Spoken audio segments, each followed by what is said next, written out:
অপরিচিত এক যুবক ঘোরাঘুরি করছে একটি বাচ্চাকে নিয়ে। এই খবর ছড়িয়ে পড়তেই দলে দলে ভিড় করলেন গ্রামবাসীরা, নিলেন প্রয়োজনীয় ব্যবস্থা। পশ্চিম বর্ধমান জেলার দুর্গাপুরের কাকসার বসুধা এলাকার ঘটনা।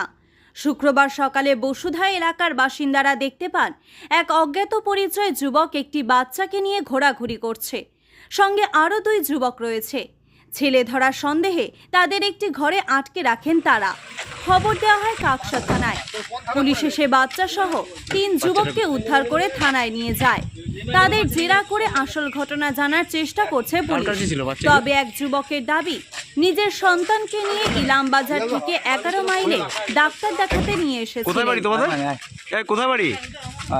কোথায় বাড়ি? বাচ্চাটাকে ডাক্তার দেখাতে ধরে নিলে খানোকাতে। কে, কার বাচ্চা? আমার বাচ্চা। কোথায় এসেছিলে? আমি ডাক্তার দেখাতে। কোথায়? 11 মাইলে। 11 মাইলে? হ্যাঁ। কজন মিলে? আমি একাই। আচ্ছা, বলছে এখন ভেরিফাই হচ্ছে না। হ্যাঁ।